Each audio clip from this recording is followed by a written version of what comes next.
that day when I was having a hard time at the bookstore, and I wrote to you and I said, I don't think I can stand these people and what to do. And you said, look out, look further, look up, look for the birds, you know, and even just in my window, just looking out.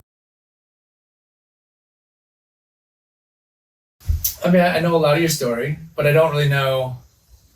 When I think about it, I don't really know like how and when did nature become sort of this aspect of life that has been like a strong root for you. Yeah. Yeah. Was that something that happened when you were a kid, or just kind of materialized over time? Or? It's sort of, when I think about that, and I have, because it was sort of not part of my life. It was, I think about my life sort of coming into clarity, which was when we moved to Los Angeles. And it was this little row of houses up on this hill that had just been put in. So these 10 houses with a huge canyon at the end and all this land around. And so here were these 10 families, basically the same picture, which was the mothers were deposited into these houses with their kids and the fathers took off for wherever their business was. And I remember, there was just like rattlesnakes and ants and my mom was completely not, I'm sure she was fucking terrified. You couldn't go into the canyon, never go into the canyon. And nobody ever took me into the canyon. And then across the street, I realized were these old ladies named the Bathies that years later I realized they were right there. Why couldn't, and you weren't supposed to go over there because they'd shoot you. And then behind us was sort of this fire break with tumbleweeds, and we would dig holes and then fill the top with tumbleweeds and then go down there and steal cigarettes from our parents and smoke them. And we were outside all the time. My mother would lock us out of the house and but you really weren't supposed to do anything. Nature was not safe. So this little cul-de-sac. So sneaking around and being to some degree terrified that, I would go down in the canyon and die. Right. A rattlesnake would bite me and you'd fall down a hole so there wasn't this great big call, I wish I knew more, and it wasn't that. It was almost, I don't know, it was sort of underground. I remember thinking land, self, and others, when we were in our DNA, and thinking, well, that's exactly the opposite of how I was raised. Others is first. Absolutely. As a female, you have to take care of others first. Every self, okay, but don't be conceited or, really think much of yourself. But be a leader, be exceptional, but don't let anybody know that you are. And then land, what's that got to do with it? Right. There's really, no one was asking the land. But we were out there all the time. And I remember particularly, rocks, big, huge boulders in Los Angeles, down in La Crescenta, these, being able to crawl on these rocks and be up high a little bit. And there was a force in there. It's never been, you think of like nature awareness. Mm-hmm. That's what it was. It was an awareness that came to me through land, plants, water, that opened me up, but I didn't even really know. It wasn't like, I want to do this now. Now I want to be this, or I want to learn the birds or something. Yeah, it's not like just like a osmosis over time kind of thing. Yeah. And it was all of it, not specifically. And so, then I graduated from high school and did this summer theater at Occidental College. And then when I was done with that, I realized, I'm free. I can move to Inverness. And so coming up here and not knowing what was going, wasn't to live up here was, who knew what was going to go on. But I know that I was called here now. I mean, I know that those of us who came at that time were being called here. As my friend Susan once said when we were snorting cocaine in the Haight-Ashbury firehouse that she lived in after she lived out here, and we'd started the nursery school together, and she goes, I can't believe that we just thought we were going to live out there and raise chickens, and I said, yeah, and 10 years from now we're going to be going, I can't believe we sat in the firehouse in Haight-Ashbury and snorted cocaine. And so there was this wild calling to this land for people to be on this land, I think, in a certain sort of way, and the hippies or the counterculture. Would you say there was any point in that time between just wanting to live here because it felt really beautiful and cool to be here to having a higher sense of like you have a vested commitment to this landscape consciously of saying like, actually, I'm going to stay here because I see how important it is to be a part of this landscape, or was it not quite that distinct? I wish it was. I wish I could say. I mean, because I've heard you talk about this land, around here in a way that feels really potent and powerful to you, and seeing what others who have lived here as long as you or longer still don't see. So, and obviously, we did RDNA together, which was a very potent sort of eye-opening, program. So I'm just wondering, like, can you see anywhere in your just kind of arc of holding nature the way you do and yourself in it, that there was sort of a shift in awareness around like, oh, actually I am doing it this way? Or has it really just been this kind of trajectory of like just unfolding?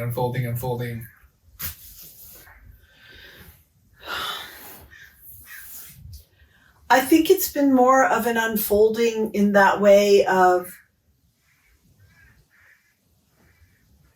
I knew this was where where I was supposed to be. And, I would leave and go down to Los Angeles even during this time and do theater stuff and try to make my career. And I hated it. And I none of it was right. And then I would have to return here. And there was no place else I wanted to be. But it wasn't, when I was a kid, probably when I was a teenager, I found this book called On the Loose. It's about these two brothers. I forget who they are. And it was just beautiful, came in a box, and it was photographs of these two brothers had gone off all the time, and they were just adventurers, and one of them had died on some adventure. And so this brother had this book, and it was all these quotes from different writers and stuff.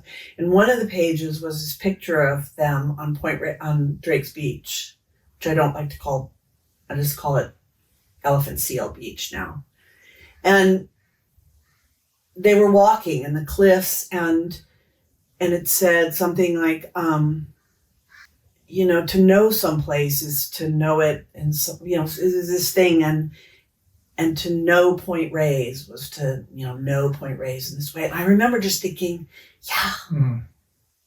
but I didn't come from a family or anybody who was acknowledging that, so I didn't even know really how to say that. It was just, that's what I'm talking about, And every day, wherever I go for 50 years is the same place. I mean, these different places out here are the same place. They're changing, but they're essentially the same. But every day is completely different.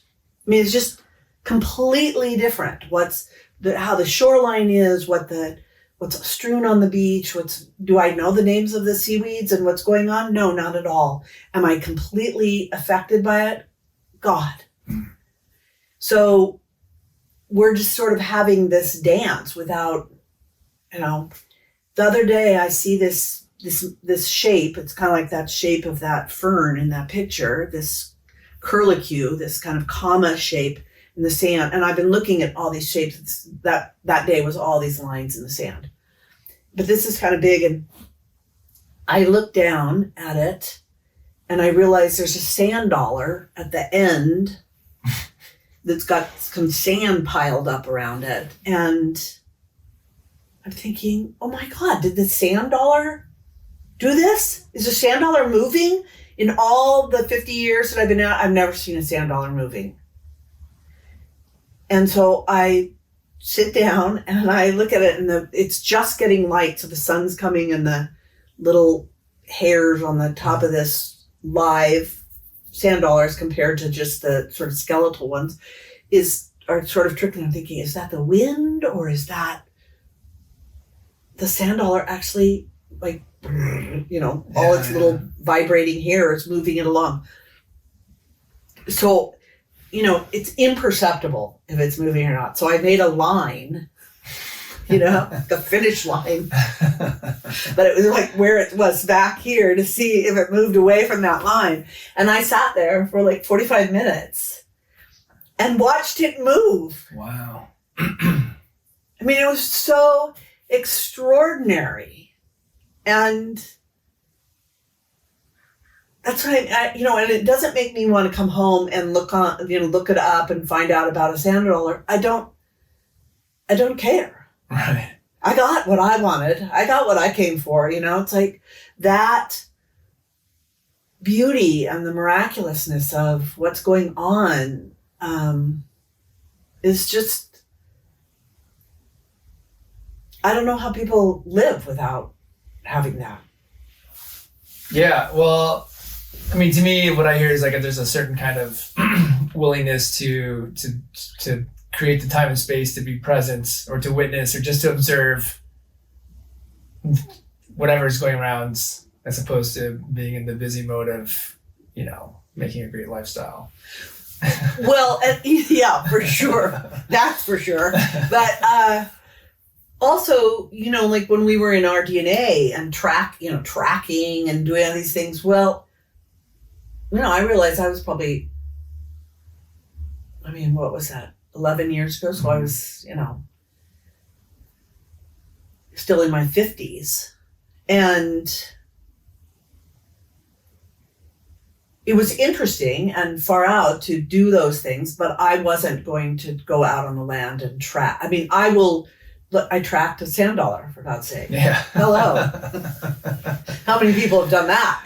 So, and I do I'm tracking everything all the time, but not for the same thing, not for, not to get anywhere, not to not know anything, but it's just working on me. It's just playing with me. It's opening me up. And so, when we would do those things, when we would be brought like in this, a sit spot, that awareness and doing that together, and that kind of work of doing something together, an ensemble, and listening and having, this like big landscape, and thinking like that was profound. And from my own little world and looking at things to then sharing it and opening it up, and it being right here in my own backyard, and Paulina, that was just another layer of, but there were a lot of very outdoorsy people and people who are naturalists and stuff in this community who really do all that. And that never called to me. That never, yeah. Well, to me, there's this, there's this thing around naming, and whenever I'm with kids, whatever, or even just adults who aren't familiar a lot with nature, I talk about it. And I like to say that names are just shorthand for more efficient communication. Because I can say to you, do you know the bird that's on the lawn in the morning with the chestnut back, and it's got kind of an orange chest, and it's got white rings around its eyes, fond of worms? Fond of worms. Yeah. And you'd be like, oh yeah, the robin, right? It's like, I can condense that whole description down to one word. Right. And that's just so we can like get through conversation. Because right. If we had to like say that thing every time, obviously, we'd be spending a lot of time just going like, come on. I got it. And I also like to say that's what we call it. I don't know what that bird's name is. It never told me. You know, there's an aspect of just part of the human condition of like, and it's like in a lot of the religious texts, like the Bible, like in Genesis, where it's like, you know, you name all the animals and you have dominion. You know, and I always feel like that passage has been a little suspect how it's been interpreted, you know, over the you know, to us, because I don't feel like that is not my. You know, when I'm connected with nature, I feel like the biggest awareness in me when I'm feeling I'm connecting with nature is that nature's informing me. Yes. I'm not informing nature. Yes. You know, and there's that aspect of being opened up to it that I find to be the most potent sense of like connectedness, you know, where I'm under the spell, so to speak. So yeah. Yeah. Yeah, that's what I mean, that's what I wanted as a child, but I didn't know how to say that. And there was nobody there to say it to who was saying, do you want to go for a walk in the canyon? Right. Let's all go, you know. So there wasn't even that option, I suppose. Also, well, yeah, okay. No. I was going to say that's one thing I feel like I got from our DNA as well was there's a language that everybody was talking. So it's really easy to be in communication around what we were all experiencing because similar to you, I had a lot of, you know, I was outside a lot as a kid and had a lot of exposure to nature, was very nature oriented, but I never talked to my friend or anybody about it. No one talked about nature. It wasn't like a conversation thing, you know, it was like spray the insects, you know, pick the food in the garden. Exactly. And that was pretty much it, you know. Kill the rattlesnakes, kill the ants. Yeah. You don't want them in your house. You don't want spiders and things. Yeah, all that stuff. So I think that was one of the sort of biggest, again, just we're communicative creatures, right? So just getting into a context where people were describing nature in all these different ways. It was the prominent topic of our entire time in that program was we're here to talk about nature, you know, and all the ways that we converse about it was really, I found to be really informing to just recognizing my own journey with nature to that point.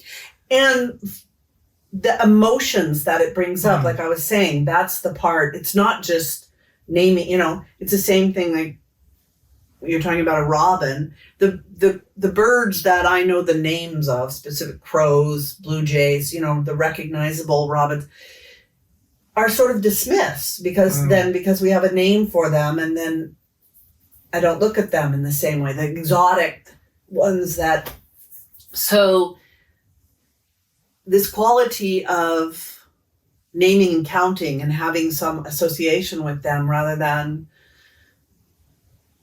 really paying attention. It's all new. Every day is new. And that kind of sensual, emotional, that's what happened to me, was that it was an emotional sensing, expanding my world from being a human being and managing and finding your way as a human being in this human being world was like, I mean, it's the same thing of wanting as a child growing up in Los Angeles, wanting to be in a secret garden, you know, wanting to be in a luscious, rose-filled hedge, you know, this thing of, again, some kind of sensual thing that I didn't have at my disposal, didn't have access to. And so,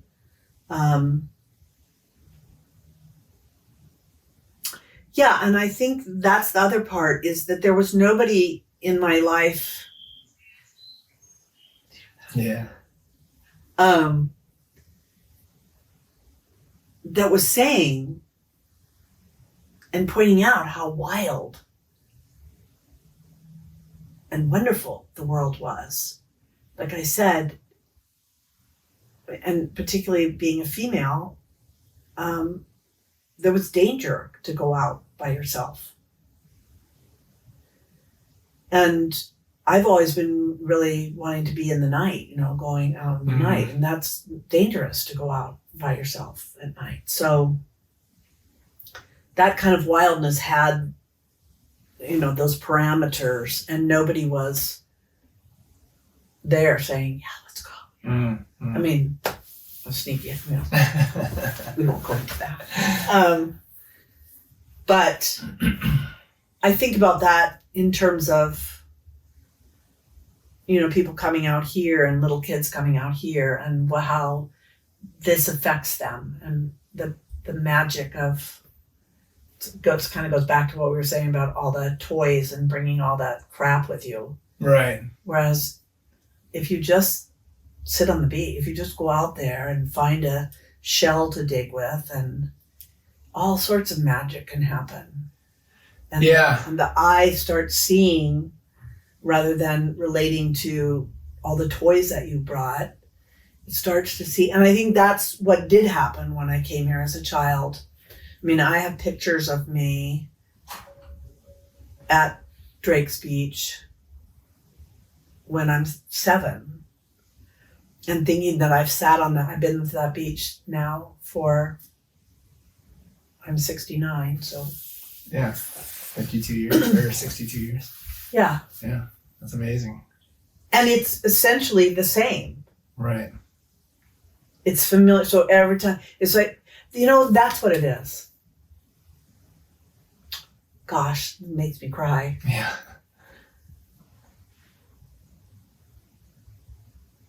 This is my love, This is unconditional love, both ways. There's no,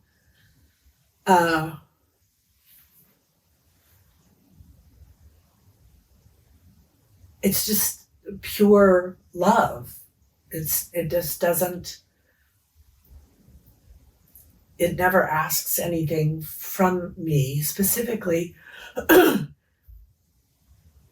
but it has taught me,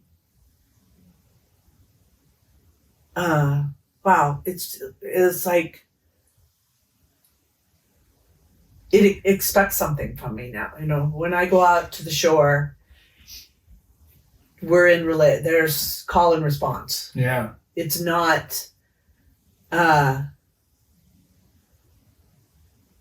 that is my highest self. What that is it has shown me my highest self. And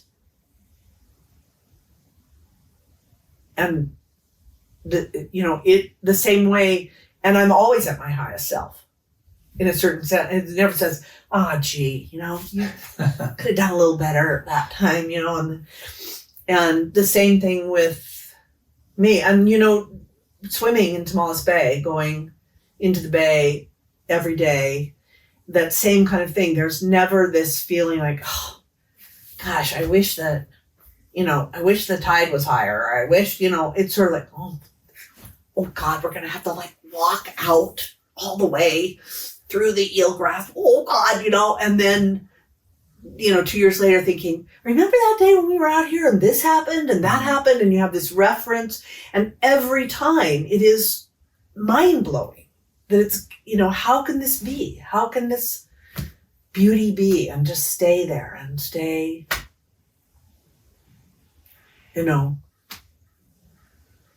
always, and things that then would happen that you think, is this really happening?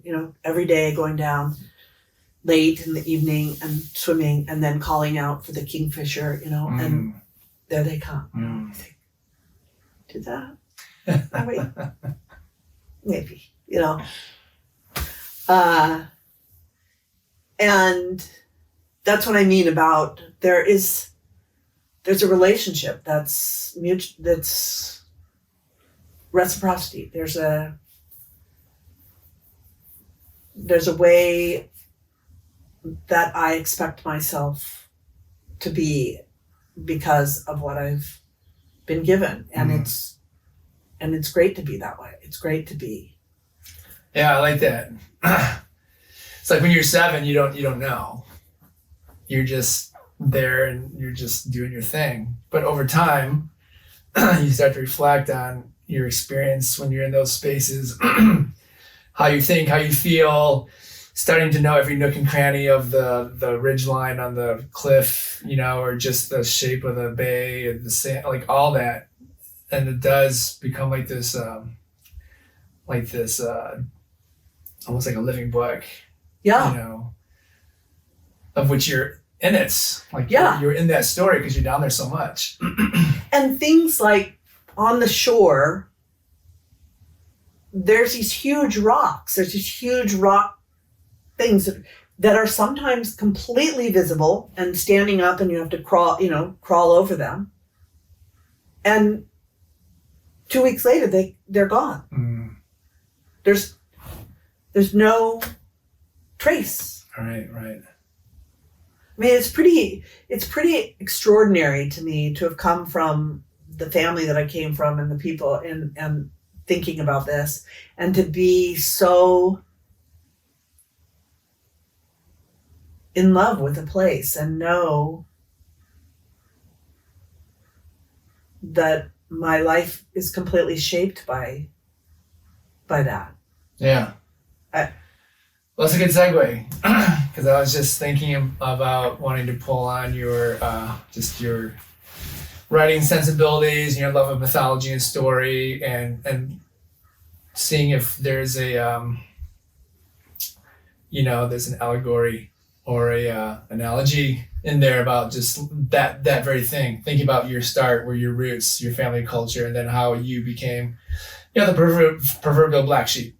But what an extraordinary meadow you're in. Yeah. And just what does that bring to mind? Yeah. What does that bring to mind as far as like looking at it from a spiritual aspect, or just from the story of aspect and the the history of humans, and how we've attempted over eons and eons with story, trying to understand our point of being here. Gosh, I mean, so much comes to me when I'm thinking, when you're saying that about the mythology of having to leave home, having to go out and get lost and go out somewhere far away, leave the garden, leave that longing. I mean, I think about when Martin Shaw first told the story about the third wild daughter, Valamon, and the third wild daughter, and her living in this castle and having everything she ever wanted, and then seeing outside the garden walls, and seeing this thing, and seeing this bear who's playing with a golden wreath, and how much she wants that, and it's outside, and then she goes out and tries to buy the wreath from him. I'll give you all my jewels, and he says, I'm a bear, why would I want your jewels, and I'll give you, I don't know what else she says, but he's like, I'm a bear, and then I'm not always very good at remembering all this and probably making it up, but he says he'll come back and get her.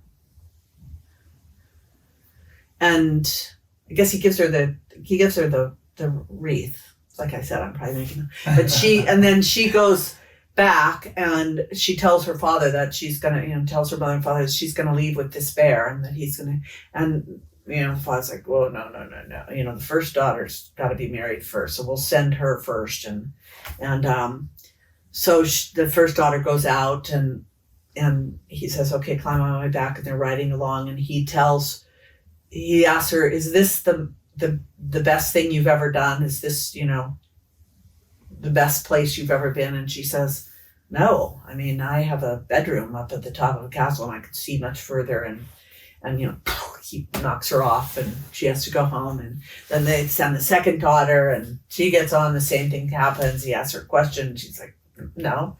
And then the third daughter finally comes, and she's like, yes, this is the best place I've ever been. And so they go, flying off, and then it goes on, and then he of course has to leave her. There's things that happen and she has to be on her own. So this taking one out of their comfort, of the known, and recognizing that the third daughter recognizes she has to go no matter what. And then to find yourself alone, to find yourself in that place of, why am I here? Now what? Right, how did I get myself in this pickle? Yeah. And I think, that's the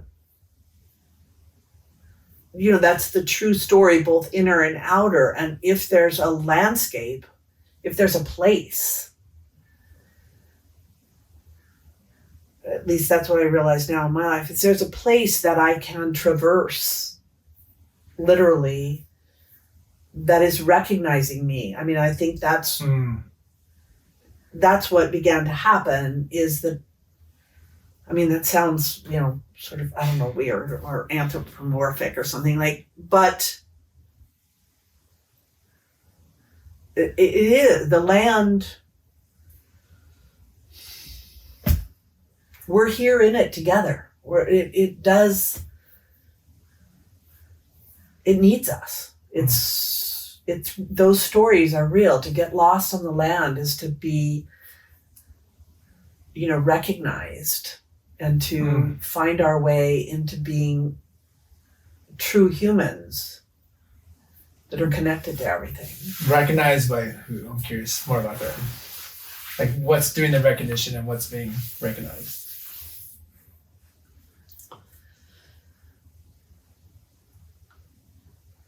Well, it's sort of like what we were saying before, spirit, our true nature, not, it's like in fairy tales when they talk about, the once upon a time the princess was the fairest of them all. They're not talking about a blonde, big boobed. Bombshell. Yeah, they're not talking about that. They're talking about fairness. They're talking about rightness. They're talking about balance, justice, and that recognition of that's what we're out there for, is that perfection that, for me, wants me to see that in me.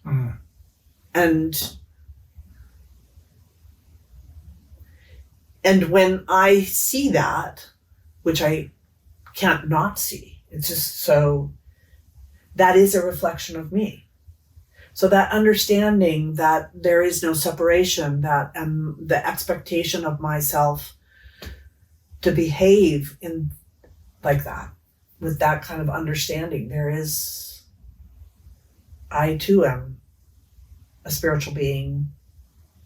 Each blade of grass, every single leaf on those trees is a spiritual being. Not just the tree and the story we make up about the tree, but every single drop of rain. Can we live in that magnitude, in that magnificence? And of course, it's like, well, good luck. But the trying and that's what I mean about the recognition. So going out there to be seen, so that I can hold my place, so that I can be reminded of this. Yeah. Well, I want to go back a half step to when you were talking about, I can't remember how you said it, but going out there to that beach. And it was, I don't know if this is exactly what you said, but you said something to the effect of, like, you helped make that place. I forget how you said it, but like, you're an integral part of that place because you've been going there for so long. And then you kind of shied away from it. But I thought, well, no, there really would be, I think there's some science to that even, because you think about the way that whole beach was formed, right? That just the way the landscape is and the way the waves come up on it every day and the way the sand runs in off and on it and whatever's coming off the cliffs and the animals that come up and do their thing, like that has made that place the way it is. And you had a presence there too. Even if it's like 0.0001% of an impact, like you've had an impact. Like you're, just going there every day, there's a wavelength of recognition, just because the air is bouncing off of your body as opposed to having no obstacle to the shore or the sun's reflecting off whatever. Yeah. Like, you know, there's this presence that Yeah. I do feel like on a just a molecular level. Yeah. It's like, oh, she's here. You know, like, places everyone, you know, like, we got to put a show on here. She's got to see herself, and it's our job to make sure that happens, you know. And which I feel like, you know, metaphorically speaking, to me, that's a place where I too, that's how I like to think about when I go out into nature alone, that, yeah, I'm the most esteemed guest, you know, like everything that I see, every bird that flies that I hear, or squirrel or lizard that scrambles, or cool rock I see, or whatever it is, you know, poison oak that I go through and without knowing, you know, that's all a production for me to feel a part of, you know, it's an invitation of like, hey, look at all we're showing you and doing for you, because you're the only one here right now. And it's not like you're here with 1,000 people and we're doing this for a big crowd. It's like we're doing this, like, this whole, whatever I can take in that moment, it's for me, you know? Yeah. And my role is to go like, oh my God, look at you, you know, just reflect it back of like, this is amazing. I'm amazing. You're, you know, like, and I feel like as much as I've gotten way more comfortable with it now, but there was a long period where I'd be like taking in a beautiful sunset or a great walk at dusk, or just seeing something amazing by myself dozens of times, and just being like, oh, wouldn't it be great if there was someone here to have that moment with me? But then I realized over time that no, actually it wouldn't be great. It would suck. Because then it wouldn't just be for me, you know? There's something I really appreciate now about like when it's just me and I get to take that all in for myself, there's something that feels like vulnerable and special and unique and blessed and mundane and all of it. It's like there's that moment of just like, well, of course that just happens. I'm just another piece of nature looking at itself, watching all this, you know, I just happen to be one of those pieces of nature that actually chose to like pay attention, you know, in this moment, or put myself in a location to see what's going on all the time. And I don't know what to attribute that to. Like what inspires me or motivates me to go put myself in those places, you know, like, I don't know. It's just what I like to do. It's not like I read a book or someone told me. It's just sort of like, I like to do it, you know? And so, yeah, I just feel like there's, and then I feel like, wow, what if everybody, you know, you think about how crazy the world is out there, kind of clicking out to the bigger picture of modernity and technology and globalism and just all the stuff that humans are up to, and thinking like, for me, like if I could just get Putin out for a desert sunset one day, you know, it would change his life, you know, and therefore change the world. And that's really what I feel like everybody needs to, and I kind of feel like, you know, I'm just going to extrapolate all this. Climate change, I do feel like is that gentle wake up alarm bell that's slowly turning into a evacuate klaxon. You know, there's like a window that we're in right now that I feel like is the opportunity. It's like if ever at a time there was a global awareness of nature, it's now. And it's a terrifying one, but everyone's aware of it. Everyone's aware, for the most part, that nature is a huge part of our life. It's just not the best story to introduce them to it with, but at least they're aware.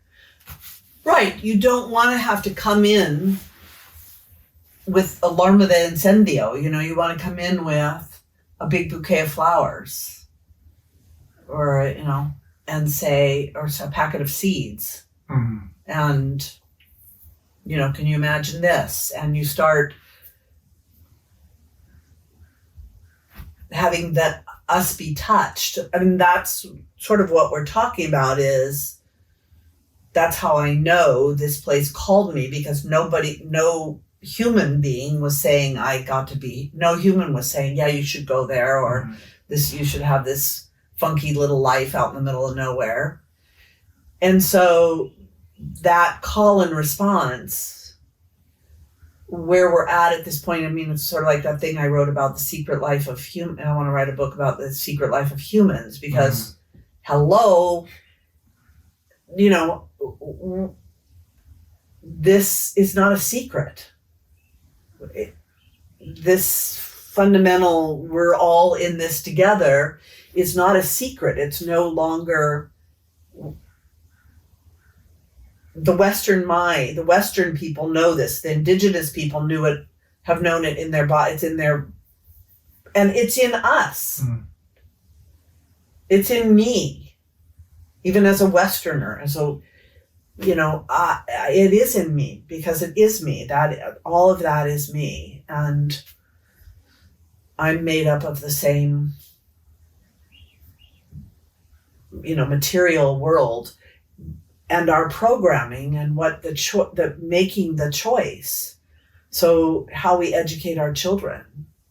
You know, we were talking earlier about the creative process, about art and music and dance, and I think about the Sabbath, you know, of taking a day off. You don't have to go anywhere. Just sit in your own backyard. You know, tend your own garden. Watch what happens if you do that on a regular basis. You know, once a week, where that kind of a rhythm, that would change everything. It seemed like that's what was happening in the beginning of the pandemic, when we watched everything stop and all the canals in Venice cleared up, and everyone was writing about how they could hear the dawn chorus from all that they'd never even heard these birds, that it was so quiet and peaceful, and it got cleaned up in you know, a matter of weeks, rather than what we were thinking this is going to take, you know, 50. No, all we have to do is stop. And what if we stopped once a week? What if there was you know, this kind of thing, or turned off the lights, don't use any electricity? And then that's what the old Sabbath was. You didn't work. What? Well, why would you want to work all the time? You know, I mean, what do they say? If work was so great, then the rich people would do it, you know? And then, like, we've been fed this bill of goods. It's working, and so that you can have, I don't know, I mean, for me, just more crap. It doesn't make sense. So that nature awareness, you know, that ability that we got to go and practice this, to play and to practice, and was edgy. You know, it was uncomfortable a lot at the time to be out in the elements all the time in the rain. It wasn't glamping by any stretch of the imagination, but that edginess, I mean, you know, we all got to go home too at some point. So that's the thing, is that same thing we were talking about in mythology, in the story. You take yourself out of the comfort zone. You risk everything for a period of time to find out, you know, what you haven't looked at yet. So if you go out to the shore without any toys, without anything, and just lay there all day, like you're saying, and that's the other thing about being solo that we were talking about, because again, nobody took me out. I never had any boyfriends who wanted to camp, or, you know, and none of my, you know, I just look back and I think, wow, yeah, right. And all the girlfriends, that wasn't what we did. But so I was forced to go out on my own. And like I said, at first that was scary. And then the second thing was like, oh gosh, no, wouldn't it be fun to share this with somebody, you know? But now I know that single, that solo, that solitude, that was singularity. Things came for me to see. And if I had been with somebody else, I'm not so sure that's what would be revealed, you know? Things have been shown to me that I could never, I'm not even so sure they happened. I mean, really, you know, sort of that thing of like, is anybody else seeing this, you know? That is really meant to go into a spiritual dimension. It's not about marking my card and, you know. Right. Saw 14 whales jumping up after I just sung a song about whales, you know? Say, that stuff I'd make a hashtag joke now, but you probably don't know what I'm talking about. hashtag, I sort of know the term, but I don't really know what it is. I keep thinking of hash browns and like dog tags, and I think, how does that go together? Yeah. Well, to me, I think, yeah, just hearing that piece. I was funny. I'll have to tell you I'll tell now since we're recording, but I was down doing my own thing about 2 weeks ago before I left for a little while. I was down on one of the beaches north of Santa Cruz. Because I love walking on those beaches. They're all rustic and cliffy and empty. And I was out there and was coming up to the car, did a good walk, and was just sitting down looking over the ocean, over the bluff, just because it was a beautiful evening, or getting to be evening. And I saw a little spray. It's like, oh, is that a whale? And then I saw another spray, and I was like, oh my God, I think there's whales out there. And then another spray, and I was like, oh my God, there's like a lot of whales. And I had my binoculars with me, and for the next 45 minutes, I just watched probably 35, 40 whales go by. And probably like, I don't know, 10 or 15 flukes, and they were slapping the water. And then I saw a few like big breaches, and they're like a half mile or more, like probably closer to a mile out there. But there was people on the beach, a few people on the beach, and then there was a couple people who came over and saw.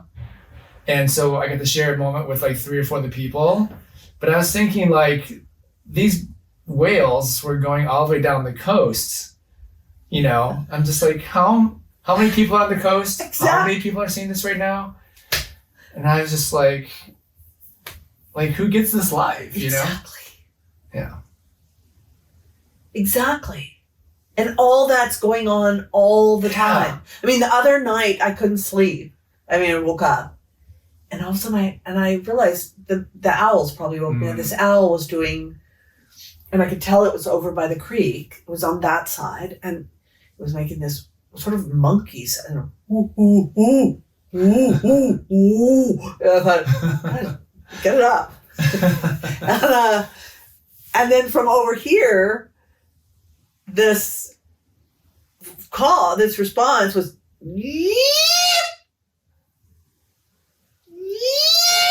like this, and then, oh, oh, oh, oh, oh. I don't know, was it devastating? Then this sound back, and that went on for the longest time. I was got up by my window and just was listening and thinking, please don't let this ever stop. It's just so amazing. And then I realized they were both over there, and they had found their way to each other, and the sounds were coming. There was that yipping sound had stopped, and they were just both hooting, and I know they're owls, but I can't see them, but they're revealing this sound to me that's filling up the night. Extraordinary to me, just extraordinary. And of course I want to see them, but Well, what makes it extraordinary? Like, let's just get into like, what is it really that's going on for you when those moments happen? Well, I mean, I guess part of it is sort of mythical, that here's an animal revealing itself in the middle of the night that I know is an owl. So I have a picture of this being. And already I have sort of a admiration, or but it's an owl in the middle of the night, and they're having this life, and I'm getting to witness something that's usually hidden. So there's some magic that comes in that in this particular moment, just sound. Let's just say sound. It's just like singing. It's like hearing a song, hearing a choir sing, that kind of majesty. So these animals make this sound. This is how they communicate. And it's a particular, it's not like anything, it's not a coyote sound. It's not me and you talking. It's that particular being's language. And I'm getting to hear it. And I'm getting to play with how that comes into my life and why I'm awake in the middle of the night. So I can do all sorts of things with it for me in my own mythical sort of landscape. But just the fact that the sounds in the dark I can hear them, it is. I mean, now that I think about it, it's like, that is incredible. Yeah, I mean, for me, think about, it's the same thing like with the whale being able. The whales are out there in the ocean all the time. When they reveal themselves to you, who knows if it's not particular, right? That moment, if things are as they always should be, the particular, the wildness, that was, so there they are.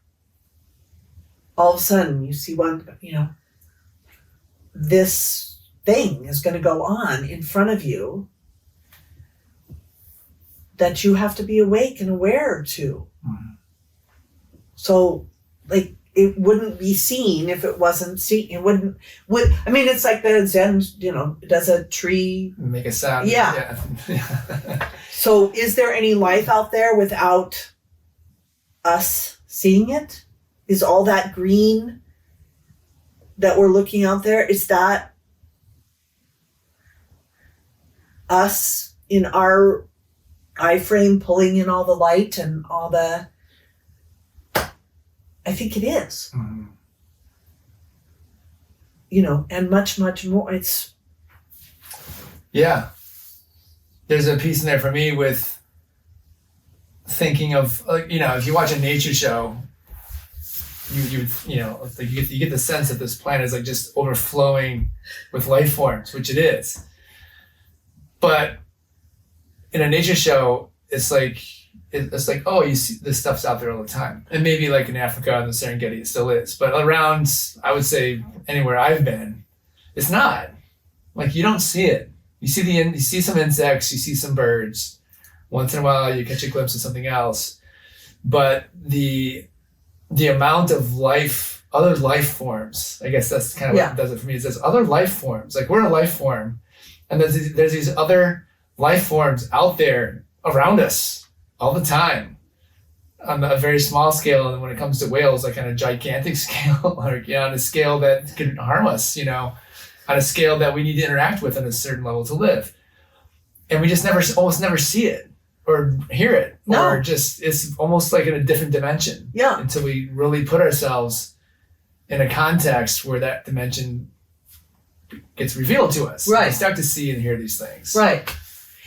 And we protect ourselves from that. We're not living in caves with bears, and how that's come about and how that separation has removed. I mean, when you think about stories, I remember thinking, teaching some class and thinking, why is it all those old fairy tales are all about the ants come out and help, and clean the house, and the birds fly in, and and the mice do all this stuff. We don't know if a mouse is in the house, we're killing it. Well, why not ask it to do the dishes? Or what are we perhaps not? And my grandsons always say, Grandma Monkey, how come there's so many spiders in your house? And I say, well, they were here first. And, you know, every so often I sort of dust and tell them to get out, but they always come back. So they're just here. And that, like you said, it's full of life.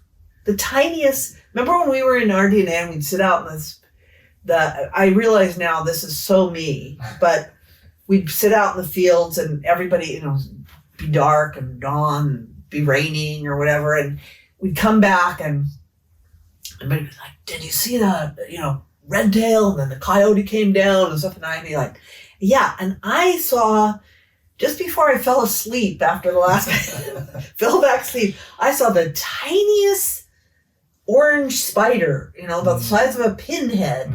Because what, you know, just sitting down on this little patch and having all this life that was moving that I just sat on, probably, you know, 100 little beings. But all that is going on. And over that I sat on all those beings, and then more of them are going to just come and be there. And what are those little orange spiders doing? Right? Right. What's their job? Yeah. And they're here for, you know, it reminds me when we were talking about, remember that Bob Dylan song? Men give names to all the animals. Yeah. In the beginning. And it's like something like, saw a little squiggly tail, called it a pig. You know, or whatever. It describes this thing of this, you know, us naming something and putting it in a category and then having a relationship with the pig. Right. And it's like, well, I don't have a relationship with that little spider because it's basically invisible, or the, you know, the ants that come. And what might it be? Like I was saying to you earlier, as I get older and older, is that what's going to happen? You know, the house is things are going to come, and the little snakes living in here, and, you know, the ants will be crawling everywhere. I mean, it feels, that life feels much more alive and appealing to me than certainly, you know, living in an old folks home or something. Right. All sterile and yeah. That sort of dirty. Well, that nature comes to claim its own in the end, you know. Yeah, exactly. Makes me want to reread the Prodigal Son, because that's almost what it feels like a little bit.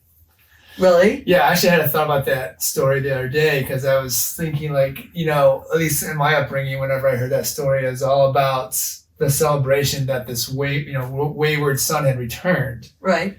But the word prodigal, prodigious, you know, it's like, no, he went out and made something of himself, actually. Oh. You know, he went out and, like, saw the world. And then he came back. And so I wanted to go back and reread that story, because I'm sort of like, what's the real, like, in my upbringing in the Baptist church context. Right. It was basically mirroring the person who comes back to Christ, you know, like, just we go off, we mess up, we come back and recognize we're loved and resubmit to, you know, follow Christ. But I think there's something else in that story that wasn't really talked about, because, you know, just the name of it. Well, right. And isn't it sort of, I mean, if you think of returning to the village or returning home in the hero's journey, in the mythical story of having to go out, like in the Wild Third Daughter, the hardest part is returning home. And to some degree, like what we're talking about being solo, about going out and having these extraordinary occurrences or, you know, relationships and things, and then you come home and, you know, life goes on. Yeah. And it's meant to be that way in a certain sort of sense. And so, but returning home and being part of life as it exists is hard after you've had a revelatory, right? Yeah. I mean, we were saying this earlier too when I got here, which there's, you know, all the systems we've put into place to be conducive to living a modern, convenience, progressive life do not accommodate this other way of being.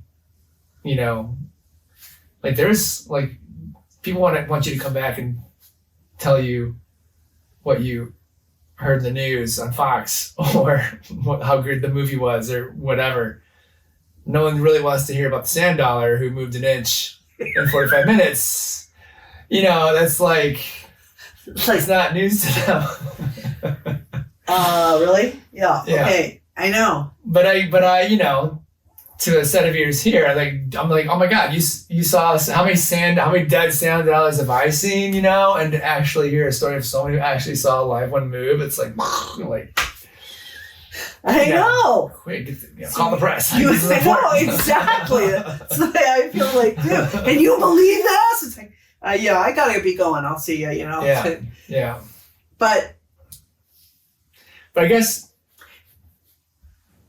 Well, I'm just thinking about the time that it takes.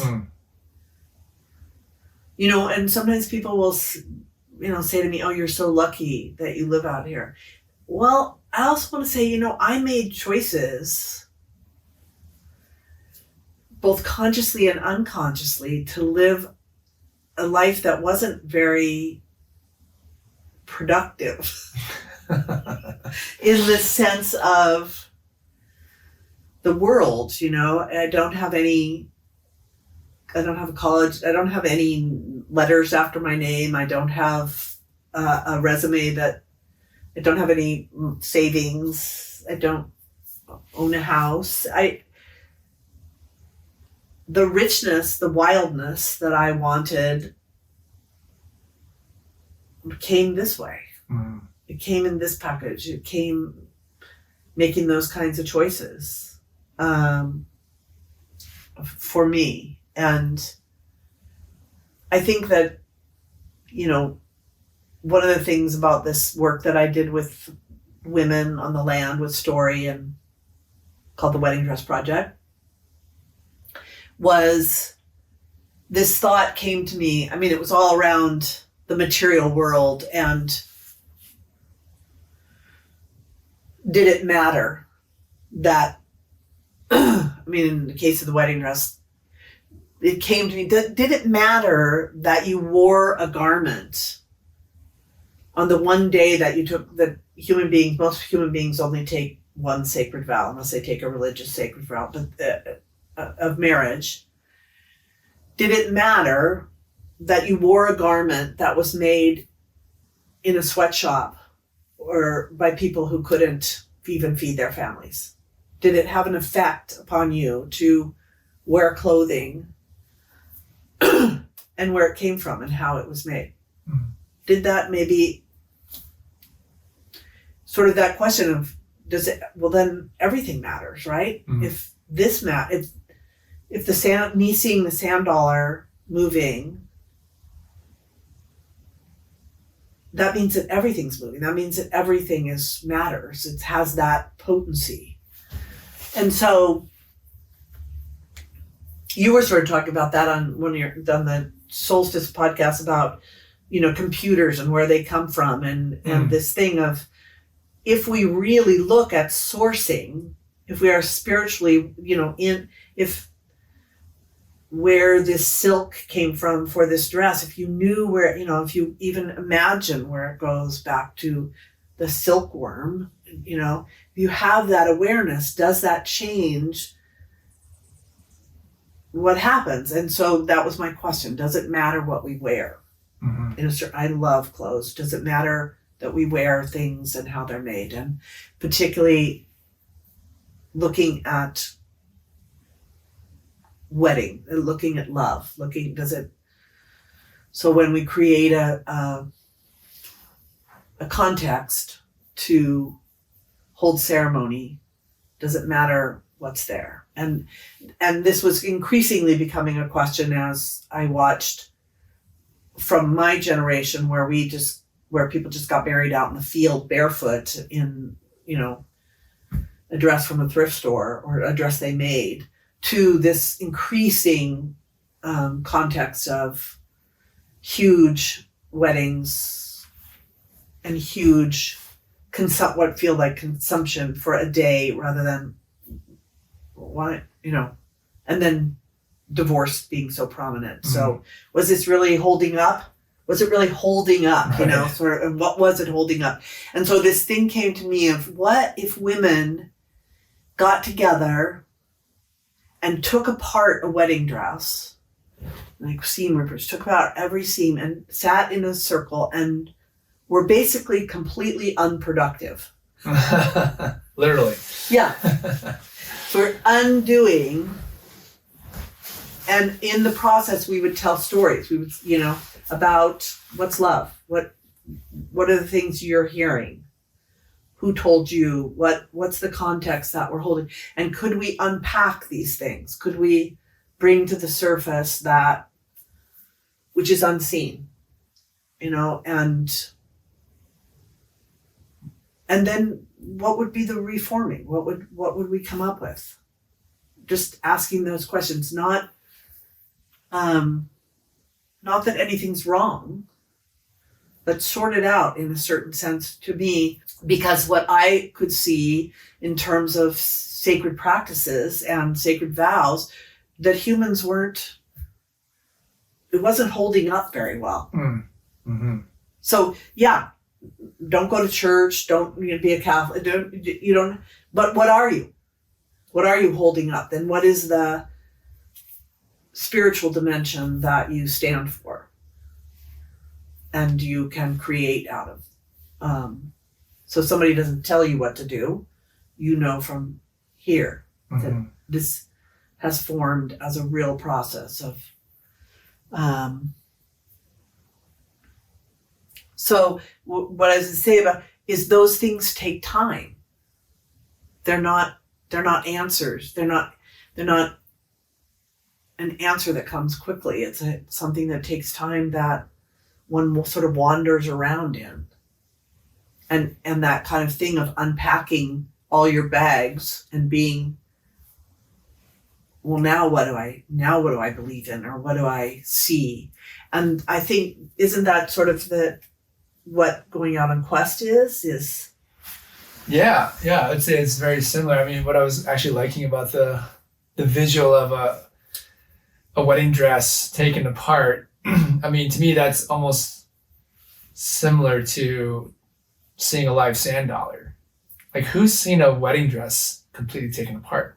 Like, nobody sees that, right? Unless you take the time to sit there while it happens and you having your part in it. And to me, that's kind of like a nice little allegory, whereas your role with the sand dollar was just to sit there and watch and draw a line. That was your part of the assignments. Like with the wedding dress project, someone's role is to take this hem out here while someone else takes this hem out over there. And if everybody sits there and takes the time and does the task, then you get to see this thing that, reveals itself, which is unique and not seen by most. So that's kind of a cool little thing I saw there, Yeah, I never thought about that. I mean, well, then thinking about a deconstructed wedding dress as a visual to then start deconstructing our thoughts and ideas around love and commitment and relationship, and getting back to the core essence of like, why is this a thing to begin with? Is it a thing for me? And should I, do I really hold it differently when I look at the base components of it, apart from all this other, stuff that's been built up around it? And that is, what your belief system is, your subconscious, what you've been fed and used in order to find your way in this world. That's the whole thing about going out and having your mind blown, or going out, taking steps to, it isn't that that's not true, but possibly it's not true. Or possibly there's more that you can't see, that when that comes in, how does that add? It's like adding paint, adding another color on there. Then what happens to the what happens there. Yeah, just the relationship of tone and Yeah. lights and darks and, So thinking about taking something apart, it's taking ourselves apart, taking what we know about ourselves or about deconstructing that in order for nothing to happen, I think, and B, for something to come to me that I can't even imagine. I mean, is it in my imagination somewhere, but it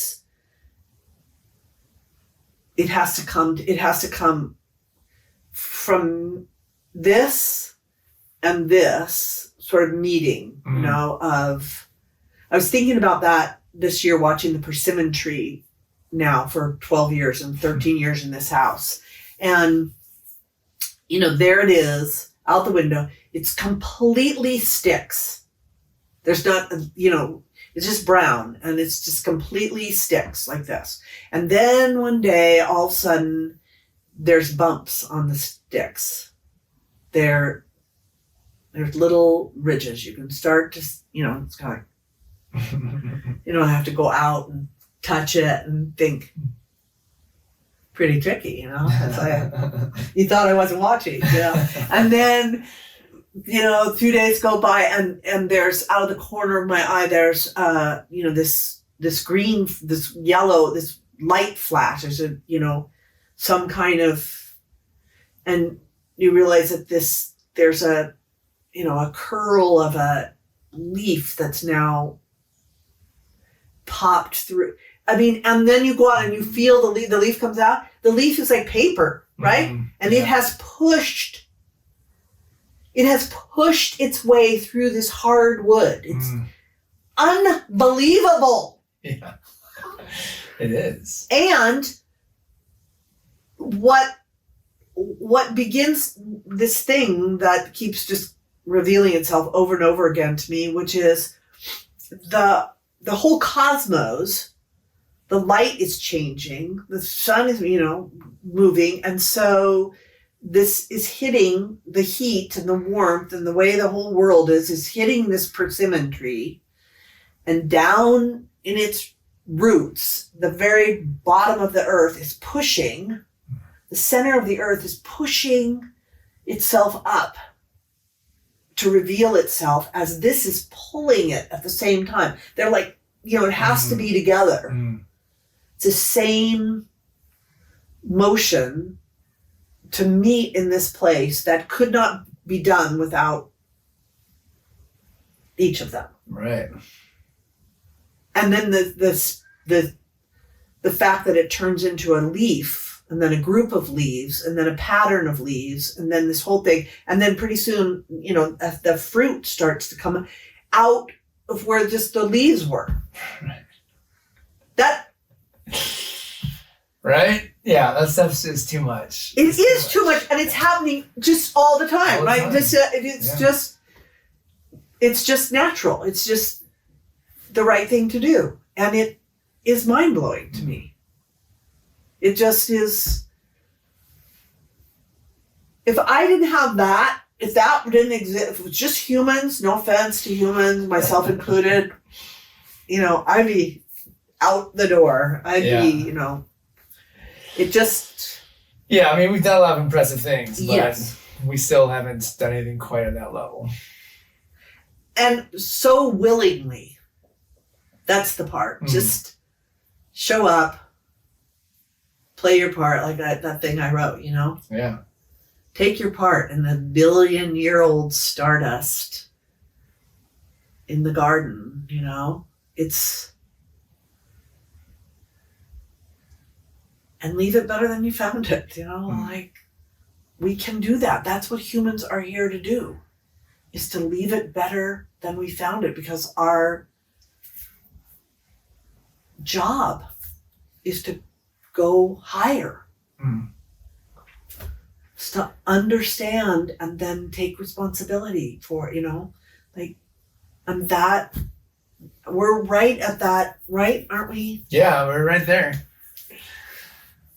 Which kind of leads me to my kind of final curiosity I mean, we could go all day. I know, I love this. Yeah, but I want to be kind to our listeners. So, but yeah, just to kind of take it to the big picture, looking forward, because we kind of started looking back, from you were a kid, and now looking at, what you perceive with what you understand with what's happening with the climates, and again, just your love of story and mythology and your personal history with nature, and just kind of taking all these components and looking at it and just thinking like, what do you feel like your purpose is for the rest of your time here on this planet in that context? Like, not that you have to go out and start a foundation and save the world, but Yeah, that's probably not going to happen. But why do you think you've gotten what you've got? what you had. Yeah. Why have I gotten what I've gotten? Well, I think that I was created to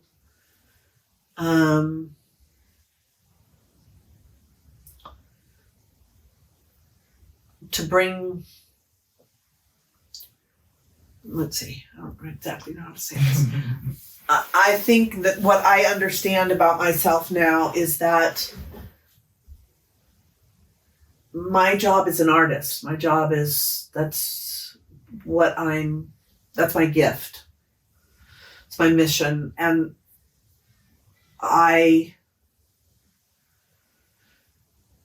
what I feel now in this time in history is that the creative process, singing and dancing and drawing and painting and moving and playing, is how we find our way.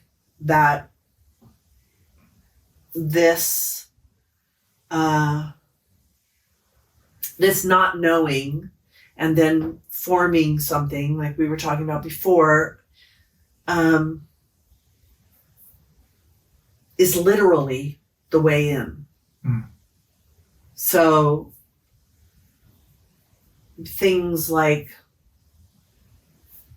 drawing the same plant in your yard for every day for 6 months, a 5 minute, whatever. That paying attention, that not knowing that this third thing is there. You have that, you have the flower, you have this, you have yourself, and then this third thing comes, this acknowledgement, and this call and response begins to happen. And that paying attention is equally paying attention, is training, is developing this, I think, the consciousness of the spiritual life in everything. So we're moving from understanding science and understanding technology and getting brilliant at it to it's now hardening and will become too, earth matter. So this kind of hardening, in storytelling, the masculine that's caught that is iron. Mm-hmm. And where it just becomes, where pyrites, where it comes, so this movement towards everything we can know and what we see and how it is in science and proving it is, we're done, we've got there. And that lift up now into how is this connected to everything, is this kind of unknowing, it's like knowing something and now unknowing it. What do we do with that? How do we keep that illuminating so that it stays warmth and it generates warmth and curiosity and mystery, rather than hardening into just science? It's spiritual science. It's an enlivening. It's even more. It's even better. It's not bad. It's amalgamated. Yeah.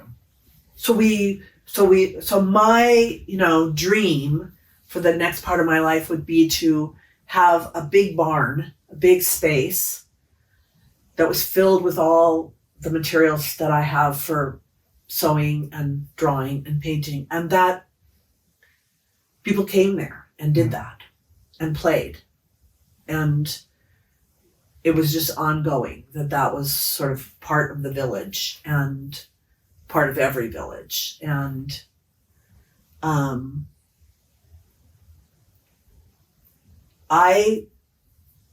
I know that's true. I know that playing, all that, when I worked with teenagers, when I worked with kids in drama, we're all terrified of revealing ourselves. But through this play, literally, playing and a context of where we become something that we weren't before. And that's what I knew about being an actor was, that's transformation. I got to become somebody for a period of time to understand their thinking and what they are. So I walked around in somebody else's shoes. Well, isn't that what we need to do with each other? To hear each other's stories, to cross thresholds, to play with each other, and find out the third thing, what do we make of this? That's what seems, and it seems really easy to me. It seems,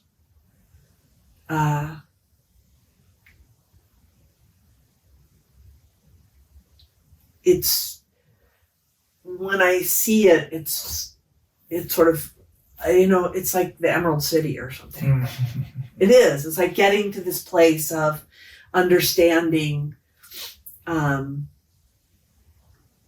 of course, after they get home from the Emerald City and they bring the broom to the Wizard of Oz, they find out the truth that it was always at home. It was just, it was us humans that need to just do this awakening to this life.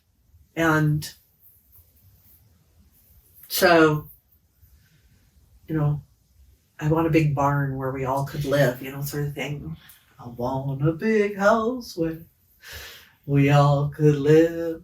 How long have you worked at that bookstore? 20 years. 20 years. Yeah. And man, I'm telling you, the transformation of what I've gone through of working at the bookstore, from it being the middle of town in this place that became a destination that I didn't want that to happen, to I have literally conversations on Sundays that I think are in the angelic realm. I'm not sure these people are really, I never see them again, and things happen that are, so I know from standing in a bookstore in a land of stories in a building that I've been in for 50 years. I have, lived upstairs, and the all the dance house was there. So this building has housed and literally given many, many stories of my life. Now I'm there, and now it continues to, that's what I mean. That's why I know that things can happen beyond what, because it does. My own limited thinking, I've had my mind blown on those things, about people, which was, that's the hardest part to me. And it's more than I could. And I think because there's something between us. There's the divine. There's this other that's us that we're waiting to make happen together. The union, the sacred marriage thing, And that's why I was going back to what I was saying about realizing the land is my love. The land has taught me about love. Truly unconditional love. I'm not sure I have that with humans yet. Well, I think starting with the land is ideal because, we all come from the land. where I'm always very fond of just reminding myself and anyone else that all this stuff hanging off our bones, that comes out of the ground. So, yeah. Yeah, you were saying, and it is. We're made up.